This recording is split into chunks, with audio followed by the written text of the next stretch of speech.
This is Southern Cross News with Joe Palmer. Good evening everyone and welcome to Southern Cross News. The Prime Minister is refusing to cave in to the Tasmanian government's demands for a guarantee it won't be worse off in the proposed GST reforms. Both Scott Morrison and Premier Will Hodgman met face-to-face today as they toured the West Coast. Side by side for the first time in Tasmania, the new Prime Minister and Premier were busy checking into Queenstown, watching the wrap-up of NBN works. Well, that is a complete mystery to me. What isn't a mystery is Will Hodgman's stance on GST. Any changes do not disadvantage Tasmania. I will always put our state's interests first, and that includes having a strong discussion with the Commonwealth about any proposed changes. Tasmania is among all states except WA demanding a no worse off guarantee in GST reforms.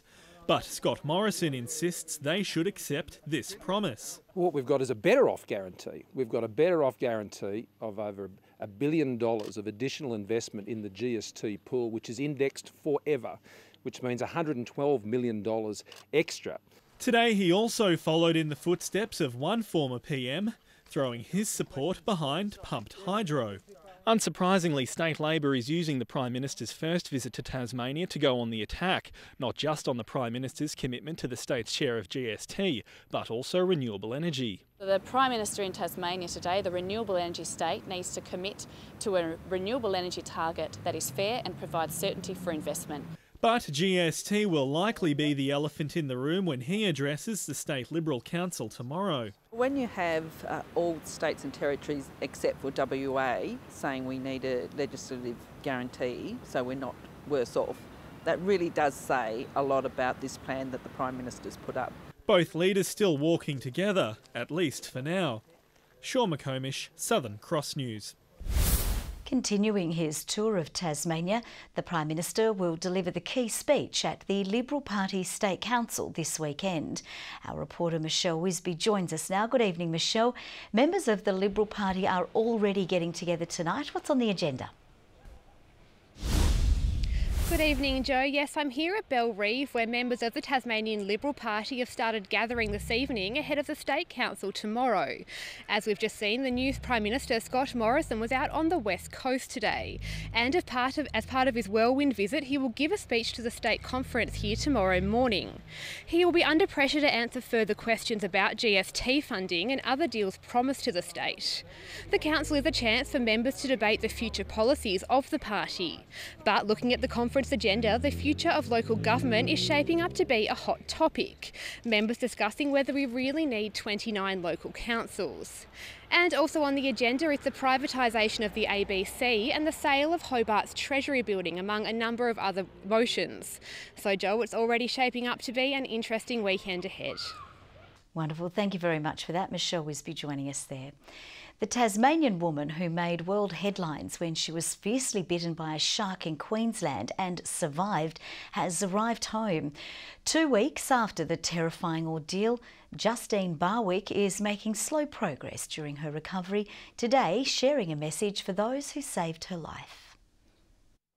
Justine Berwick preparing to fly home from Brisbane this morning after the ordeal of a lifetime. How are you feeling? I just want to go home. Sorry guys. Transported to the airport in an ambulance, then helped into a wheelchair. The 46-year-old's injuries not visible but clearly painful. Just 2 weeks ago, Justine was on her annual holiday to the Whitsundays with her husband, swimming around 5 in the afternoon in the pristine waters when she was mauled by a shark. Critically injured, it was called a total miracle an emergency doctor happened to be on board their yacht and a rescue helicopter nearby. The poor woman had been helped back onto her boat by her husband and her friends, who had applied absolutely perfect first aid. The mum of 2 from Burnie has been staying in a Brisbane hospital where she's slowly been regaining strength. She'll continue her rehabilitation at home in Tasmania with the help of her husband and daughters. Absolutely, thanks to everybody who's assisted me. Thank you. Louise Hedger, Southern Cross News. Fire crews have deemed a blaze at a Queenstown home overnight as accidental. The 100-year-old three-bedroom property was extensively damaged by an electrical fault. No one was home at the time, and dogs that were in the house were able to escape, except for one who died in the fire. Damage is estimated to be $150,000. Tasmanian nurses have walked off the job today as their protest for higher wages continues to escalate. Medical professionals say the government has relied on the goodwill of nurses for too long, but the Premier won't budge on an offered 2% wage rise. Walking off the job, nurses at the Royal Hobart Hospital fighting for a pay rise. They say working at the hospital has become chaos. Patient safety is definitely at risk. That's nurses' number one concern. You know, it's not about the wages more than it's a patient safety. The government offered the public sector a 2% wages rise earlier this year, but unions say it's not enough. At a protest in Hobart, nurses said they had worked up to 24 hours in a row, are constantly asked to cover shifts, and are suffering from burnout. Goodwill's gone! Goodwill's gone! If we can have higher wages, we'll have more staff, which then results in better patient safety. But the government is standing firm, saying a wages increase of just 1% extra would cost the taxpayer $28 million each year. We are certainly committed to a sensible wages policy that's not inconsistent with other jurisdictions and is affordable, and has also been the reason why we're now able to employ hundreds more nurses. We know that they are working under huge pressure, overtime, double shifts, sometimes 18 hours straight, trying to care for patients. The government's taking them for granted. But if an acceptable offer to members isn't pushed, then we will continue to escalate, we will continue to hold stop work meetings, and we will continue to hold industrial action until an appropriate offer is pushed. The event is the first in a series of actions planned across the state. Meanwhile, one federal politician has called for a coronial inquest to investigate the link between Tasmania's suicide rates and the number of mental health beds in our hospitals. If we can have a thematic inquiry, that will really inform policymakers, it will inform the public debate, and you know, it will allow us to understand what's wrong so we can try and fix it in the future. The Health Minister said the government was opening beds and had implemented a suicide prevention strategy. Michelle Wisby, Southern Cross News. Brisbane Lions premiership star Jason Akermanis is predicting big things for none other than himself in tonight's Relive the Rivalry charity football match at North Hobart Oval. It will be the first time the Brownlow medalist has played on the historic ground, and organisers are hoping for a crowd of up to 2,000. Look, I don't want to be disrespectful to all the other great players that have, you know, obviously come out of mothballs and going to play, but you know, I'm really just here to kick 15 or 16 goals and just, you know, obviously dominate my opponent. The event has raised more than $70,000 for muscular dystrophy in Tasmania since the first match back in 2011, with the opening bounce scheduled for 7 p.m. When a baby arrives earlier than expected, it can be challenging for families as they struggle to bond with their newborn. Now it's hoped a restructure of the Royal Hobart Hospital's neonatal intensive care unit as part of the state government's redevelopment will help ease the pressure on parents. It's the first home for some of Tasmania's tiniest patients. The smallest baby we've actually had in the unit is about 370 grams. So we've had babies from about 23 weeks gestation, so pretty small.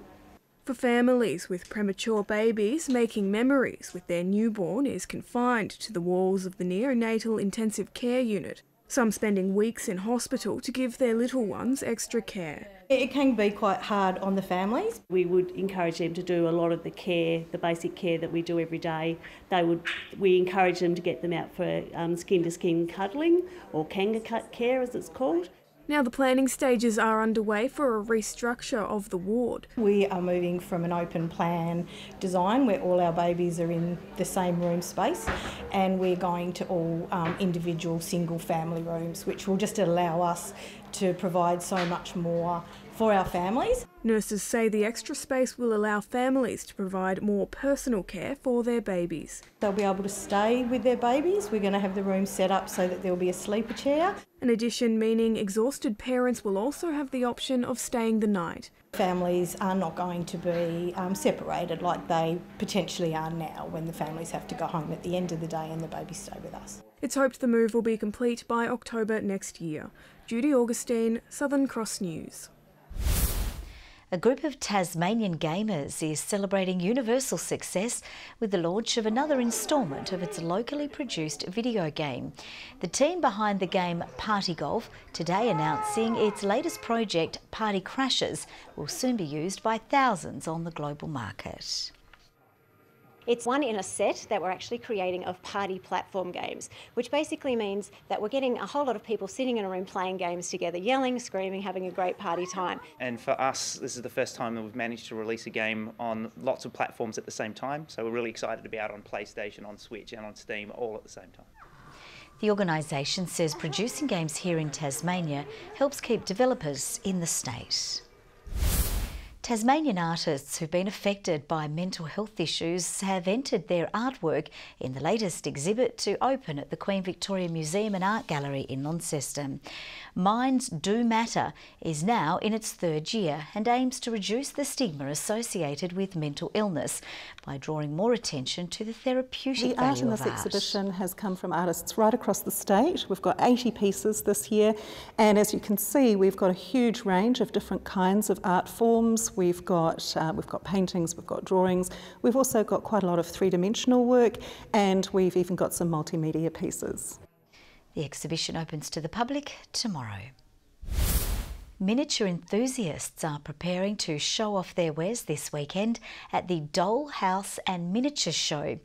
The team of committed makers has spent 2 years crafting the tiny designs and say practice makes perfect. It's these intricate wares that's set to attract enthusiasts to Hobart over the next 2 days for Hobart's Dollhouse and Miniatures Show. It's a little bit like an Alice in Wonderland. You can make real life into little life. This year's theme is Scenes in Books, with everything inside these special boxes handmade. People have done all sorts of things. They've bought book boxes and put things inside them, or they've made little corners and made scenes from well-known stories. The fiddly craft has turned into a passion for Lorraine Davidson, who's been creating these little pieces for more than 20 years. I have a fascination with really small things, and I love being able to just sit and concentrate on those and forget everything else. Lorraine says building tiny treasures is easier than it looks, and while she still has her eyesight and steady hands, she'll keep on creating fairy tales. You have to be a little bit crazy to make them, but it's a lot of fun. More than 1,000 people are expected to enjoy the craft at the Derwent Entertainment Centre this weekend, with some of the money raised going to the children's charity Freedom Wheels. Louise Hedger, Southern Cross News. Let's take a look at the day's business and finance news with thanks to Tasplan, your local super fund. Australian stocks have recovered from a morning slump to end the week on a high, but a strong greenback has battered the Aussie dollar. And the ASX 200 index has risen by 9.2 points. A short time ago, the Australian dollar was trading at 70.67 US cents and 109.25 New Zealand cents. Back home, and all eyes will be on the new Greater Northern Raiders side this Cricket Premier League season as the club prepares for its first ever match in the competition against the Kingborough Knights at Kingston's Twin Ovals tomorrow.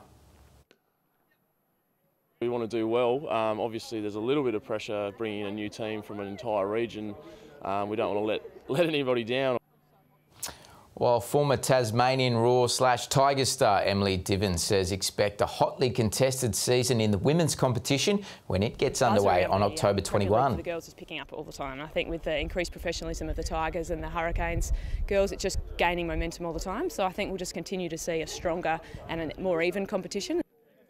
In tomorrow's other opening matches, Clarence take on Glenorchy with Lindisfarne up against North Hobart.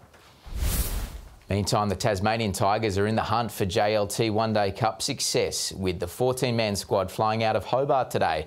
The side qualified in second position on the table following some impressive recent performances, allowing them direct passage to tomorrow's semi-final clash with Queensland.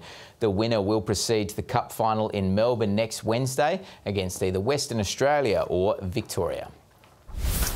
350 of the nation's best motocross riders have battled it out today in Penguin at the Australian Junior Championships.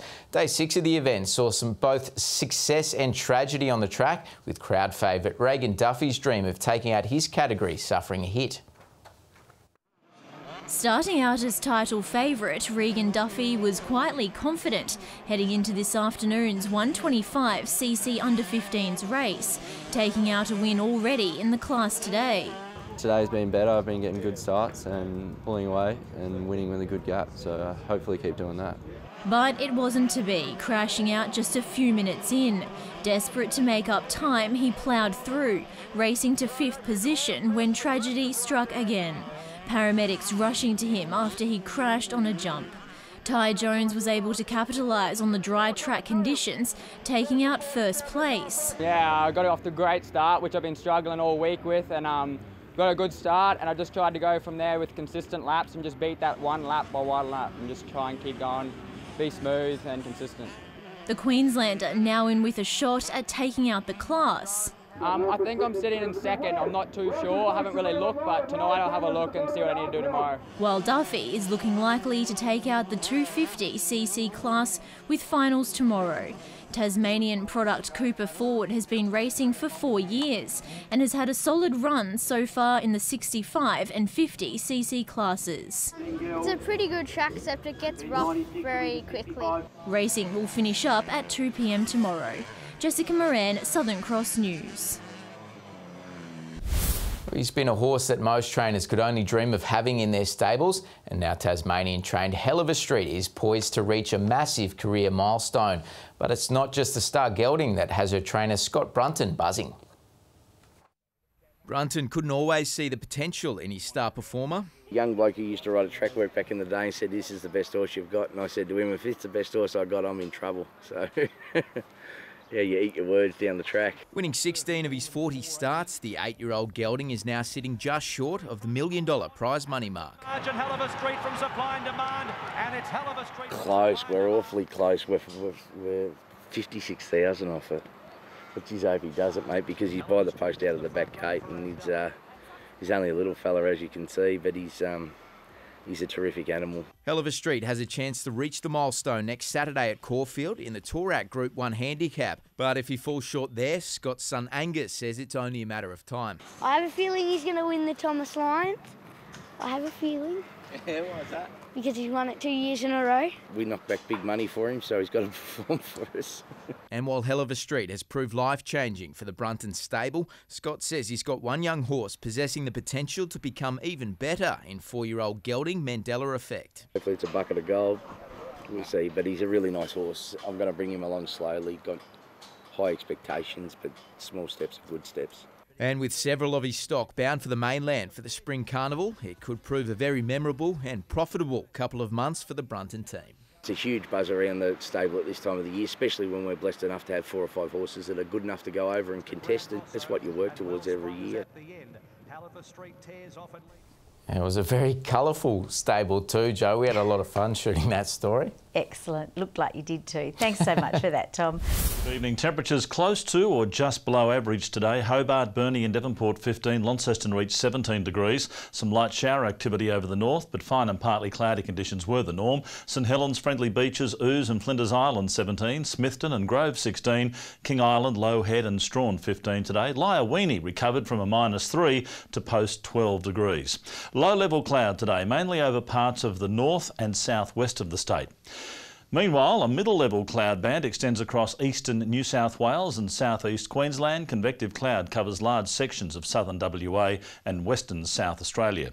Tomorrow, the ridge of high pressure persists over Tasmania. The weak ridge weakens over the mainland, while troughs remain over Western Australia and parts of the east as well.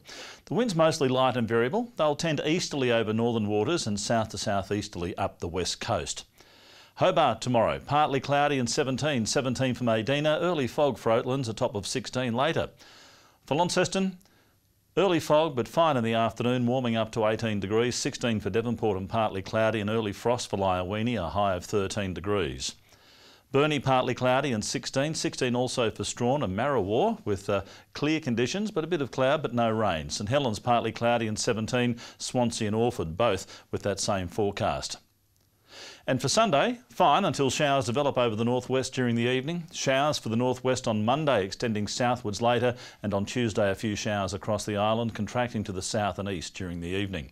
Partly cloudy in Perth and Adelaide tomorrow, a sunny 23 in Melbourne, a shower or two and a windy day with 18 in Sydney, rain at times for Brisbane, Darwin and Alice Springs both on 34. Partly cloudy in Hobart, 11 right now, 12 degrees, and clear in Launceston, clear in Devonport too, and 11 degrees. Don't forget to adjust your clocks tomorrow night. Got me thinking, Joe, too. Antarctica. In the middle of summer, they have 24 hours of sunlight a day. Where are they going to put that extra hour of sunlight?